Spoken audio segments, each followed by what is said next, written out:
നേർവേദി പ്രഭാഷണ പരമ്പരയിലേക്ക് ഏവർക്കും സ്വാഗതം. സുവിശേഷകൻ കുഞ്ഞുമോൻ തോട്ടപ്പള്ളി ഇപ്പോൾ നിങ്ങളുമായി ദൈവവചനം പങ്കുവെക്കുന്നു. ശ്രദ്ധിച്ചാലും.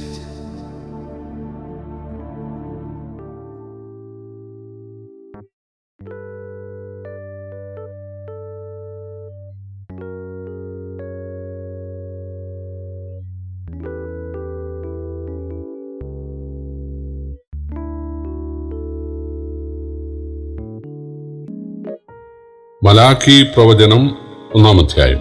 ഞാൻ വായിക്കുന്നത് ശ്രദ്ധിച്ചാൽ. പ്രവാചകം മലാഖി മുഖാന്തരം ഇസ്രായേലിനോടുള്ള യഹോവയുടെ അരുളപ്പാട്. ഞാൻ നിങ്ങളെ സ്നേഹിക്കുന്നു എന്ന് യഹോവ അരുളി ചെയ്യുന്നു. എന്നാൽ നീ ഞങ്ങളെ ഏതിനാൽ സ്നേഹിക്കുന്നു എന്ന് ചോദിക്കുന്നു. ഏശാവ് യാക്കോബിന്റെ സഹോദരനല്ലയോ? എങ്കിലും ഞാൻ യാക്കോബിനെ സ്നേഹിക്കുന്നുവെന്ന് യഹോവയുടെ അരുളപ്പാട്. എന്നാൽ ഏശാവിനെ ഞാൻ ദ്വേഷിച്ച് അവന്റെ പർവ്വതങ്ങളെ ശൂന്യമാക്കി അവന്റെ അവകാശത്തെ മരുഭൂമിയിലെ കുറുനരികൾക്ക് കൊടുത്തിരിക്കുന്നു. ഞങ്ങൾ ഇടിഞ്ഞിരിക്കുന്നു, എങ്കിലും ഞങ്ങൾ ശൂന്യ സ്ഥലങ്ങളെ വീണ്ടും പണിയും എന്ന് ഏദോം പറയുന്നു. എങ്കിൽ സൈന്യങ്ങൾ യഹോവ ഇപ്രകാരം അരുളി ചെയ്യുന്നു, അവർ പണിയട്ടെ, ഞാൻ ഇടിച്ചു കളയും. അവർക്ക് ദുഷ്ടപ്രദേശം എന്നും യഹോവ സദാകാലം കുത്തിക്കുന്ന ജാതി എന്നും പേർ പറയും. നിങ്ങൾ സ്വന്തം കണ്ണുകൊണ്ട് അത് കാണുകയും യഹോവ ഇസ്രായേലിന്റെ അതിരിന് അപ്പുറത്തോളം വലിയവൻ എന്ന് പറയുകയും ചെയ്യും. മകൻ അപ്പനെയും ദാസൻ യജമാനെയും ബഹുമാനിക്കേണ്ടത് അല്ലയോ? ഞാൻ അപ്പനെങ്കിൽ എന്നോടുള്ള ബഹുമാനം എവിടെ? ഞാൻ യജമാനെങ്കിൽ എന്നോടുള്ള ഭക്തി എവിടെ എന്ന് സൈന്യങ്ങളുടെ യഹോവ അവന്റെ നാമത്തെ തുച്ഛീകരിക്കുന്ന പുരോഹിതന്മാരെ നിങ്ങളോട് ചോദിക്കുന്നു. അതിന് നിങ്ങൾ ഏതിനാൽ ഞങ്ങൾ നിന്റെ നാമത്തെ തുച്ഛീകരിക്കുന്നു എന്ന് ചോദിക്കുന്നു. നിങ്ങൾ എന്റെ യാഗപീഠത്തിന്മേൽ മലിനഭോജനം അർപ്പിക്കുന്നു. എന്നാൽ നിങ്ങൾ ഏതിനാൽ ഞങ്ങൾ നിന്നെ മലിനമാക്കുന്നു എന്ന് ചോദിക്കുന്നു. യഹോവയുടെ മേശ നിന്യമെന്ന് നിങ്ങൾ പറയുന്നതിനാൽ തന്നെ. നിങ്ങൾ കണ്ണുപൊട്ടിയതിനെ യാഗം കഴിപ്പാൻ കൊണ്ടുവന്നാൽ അത് ദോഷമല്ല. നിങ്ങൾ മുടന്തും ദീനവുമുള്ളതിനെ അർപ്പിച്ചാൽ അതും ദോഷമല്ല. അതിനെ നിങ്ങളുടെ ദേശാധിപതിക്ക് കാഴ്ചവെക്കുക. അവൻ പ്രസാദിക്കുമോ? നിന്നോട് കൃപ തോന്നുമോ എന്ന് സൈന്യങ്ങൾ യഹോവ അരുളി ചെയ്യുന്നു. ആകയാൽ ദൈവം നമ്മോട് കൃപ കാണിപ്പാൻ തക്കവണ്ണം അവനെ പ്രസാദിപ്പിച്ചു കൊള്ളുവീൻ.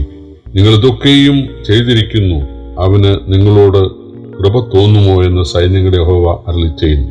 നിങ്ങൾ എന്റെ യാഗപീഠത്തിന്മേൽ വെറുതെ തീ കത്തിക്കാതിരിക്കേണ്ടതിന് നിങ്ങളിൽ ആരെങ്കിലും വാതിൽ അടച്ചു കളഞ്ഞാൽ കൊള്ളായിരുന്നു. എനിക്ക് നിങ്ങളിൽ പ്രസാദമില്ല എന്ന് സൈന്യങ്ങളുടെ യഹോവ അരുളി ചെയ്യുന്നു. നിങ്ങളുടെ കയ്യിൽ നിന്ന് ഞാൻ വഴിപാട് കൈക്കൊള്ളുകയില്ല. സൂര്യന്റെ ഉദയം മുതൽ അസ്തമാനം വരെ എന്റെ നാമം ജാതികളുടെ ഇടയിൽ വലുതാകുന്നു. എല്ലായിടത്തും എന്റെ നാമത്തിന് ധൂപവും നിർമ്മലമായ വഴിപാടും അർപ്പിച്ചു വരുന്നു. എന്റെ നാമം ജാതികളുടെ ഇടയിൽ വലുതാകുന്നുവല്ലോ എന്ന് സൈന്യങ്ങളുടെ യഹോവ അരുളി ചെയ്യുന്നു. നിങ്ങളോ യഹോവയുടെ മേശ മലിനമായിരിക്കുന്നു, അവന്റെ ഭോജനമായ അതിന്റെ അനുഭവം നിന്ദ്യമാകുന്നു എന്ന് പറയുന്നതിനാൽ നിങ്ങൾ എന്റെ നാമത്തെ അശുദ്ധമാക്കുന്നു. എന്തൊരു പ്രയാസമെന്ന് പറഞ്ഞ് നിങ്ങൾ അതിനോട് ചീറുന്നു. എന്നാൽ കടിച്ചു കീറിപ്പോയതിനെയും മുടന്തും ദീനവും ഉള്ളതിനെയും നിങ്ങൾ കൊണ്ടുവന്ന് അങ്ങനെ കാഴ്ചവെക്കുന്നുവെന്ന് സൈന്യങ്ങളുടെ യഹോവ അരുളി ചെയ്യുന്നു. അതിനെ ഞാൻ നിങ്ങളുടെ കയ്യിൽ നിന്ന് അംഗീകരിക്കുമോ എന്ന് യഹോവ അരുളി ചെയ്യുന്നു. എന്നാൽ തന്റെ ആട്ടിൻകൂട്ടത്തിൽ ഒരു ആണുണ്ടായിരിക്കെ കർത്താവിന് നേർന്നിട്ട് ഊനമുള്ളൊരു തള്ളയെ യാഗം കഴിക്കുന്ന വഞ്ചകൻ ശപിക്കപ്പെട്ടവൻ.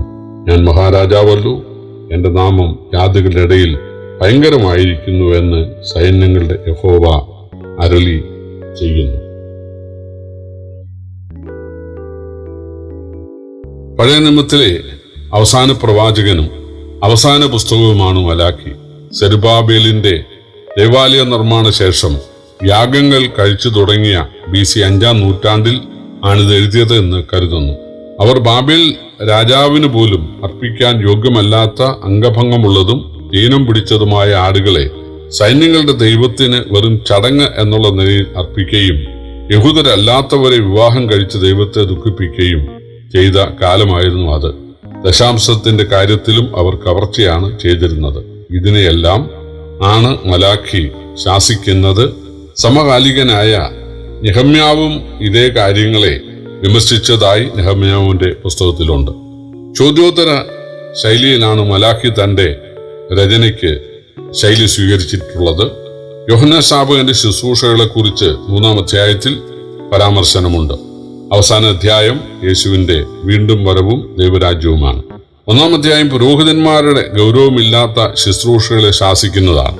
ദൈവം യാക്കോബിനെ ഏശാവിനേക്കാൾ സ്നേഹിക്കുന്നു എന്ന് എഴുതിയിരിക്കുന്നത് പോലെ ഞാൻ ഇസ്രായേൽ ജനത്തെ സ്നേഹിക്കുന്നു എങ്കിലും നിങ്ങൾ എന്നെ സ്നേഹിക്കുകയും ബഹുമാനിക്കുകയും ചെയ്യാത്തതെന്ത് എന്ന ദൈവത്തിന്റെ ചോദ്യത്തിന് ഞങ്ങൾ ഏതിനാൽ സ്നേഹിക്കാതെ തുച്ഛീകരിക്കുന്നു എന്ന മറുചോദ്യമായിരുന്നു ഉത്തരം. നിങ്ങൾ യാഗപീഠത്തിൽ മലിനയാഗങ്ങൾ അർപ്പിക്കുന്നു എന്നത് പുരോഹിതന്മാരെ ഉദ്ദേശിച്ചായിരുന്നു. ഈ ചടങ്ങാചാരങ്ങൾ ദൈവം വെറുക്കുന്നത് കൊണ്ട് ദേവാലയ വാതിൽ അടയ്ക്കുന്നതാണ് ഭേദം എന്ന് ദൈവം പറയുന്നു. ദൈവത്തെ തുച്ഛീകരിക്കുന്നവരുടെ മേൽ ശാപം ഉച്ചരിച്ചുകൊണ്ട് 1-ാം അധ്യായം അവസാനിക്കുന്നു. പ്രിയപ്പെട്ടവരെ, വേദപുസ്തകത്തിലെ കൽപ്പനകളെ 2 കൽപ്പനകളാക്കി ചുരുക്കാം. ഒന്ന്, ദൈവമായ കർത്താവിനെ പൂർണ്ണഹൃദയത്തോടെ സ്നേഹിക്കുക. 1-ാമത്തേത്, ദൈവം നമ്മെ സ്നേഹിച്ചു, പ്രത്യേകിച്ച് തന്റെ ഏകജാതനായ പുത്രനിലൂടെ മനുഷ്യവർഗത്തിന് ഒരു വീണ്ടെടുപ്പ് ഒരുക്കാൻ ദൈവം പ്രസാദിച്ചു. അതാണ് ദൈവം ഏദൻ തോട്ടത്തിൽ ഒരു തോൽ കൊണ്ട് മനുഷ്യനെ ഉടുപ്പിച്ചു എന്ന് വായിക്കുന്നു. പാപം ചെയ്ത മനുഷ്യൻ കൊല്ലപ്പെടേണ്ട സ്ഥാനത്ത് ഒരു മൃഗത്തെ, ഒരാടിനെ കൊന്ന് അതിന്റെ തോൽ കൊണ്ട് ഉടുപ്പിക്കുകയാണ്. അതാണ് വേദപുസ്തകത്തിലെ ആദ്യത്തെ, അതായത് യേശുവിന്റെ വീണ്ടെടുപ്പിന്റെ, ദൈവകുഞ്ഞാടായ യേശുവിന്റെ വീണ്ടെടുപ്പിന്റെ ഒരു നിഴൽ. അപ്പൊ ദൈവം നമ്മെ സ്നേഹിച്ച് പുത്രനിലൂടെ രക്ഷാമാർഗം ഒരുക്കാൻ പ്രസാദിച്ചത് കൊണ്ടാണ് നാം ദൈവത്തെ സ്നേഹിക്കേണ്ടത്. അത് പൂർണ്ണ ആത്മാവോടും പൂർണ്ണ മനസ്സോടും പൂർണ്ണ ശക്തിയോടും കൂടി ആയിരിക്കണം. പക്ഷേ ഇസ്രായേല് വെറും ചടങ്ങായിട്ട്, പേരിനൊരു യാഗം, പേരിന് ഒരു ശുശ്രൂഷ, അങ്ങനെയുള്ളവർ ശപിക്കപ്പെടും, വീണ്ടും അവർക്ക് ശിക്ഷയുണ്ടാകും എന്നാണ് പറയുന്നത്.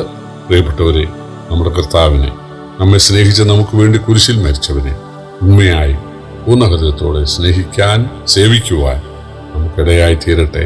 ചടങ്ങുകളെ നമുക്ക് ഉപേക്ഷിക്കാം, ചടങ്ങുകളെ നമുക്ക് വെറുക്കാം. ആത്മാർത്ഥമായി കർത്താവിനെ സ്നേഹിക്കാം, സേവിക്കാം. കർത്താവിന്റെ വിലയേറിയ നാമം വാഴ്ത്തപ്പെടുമാറാകട്ടെ.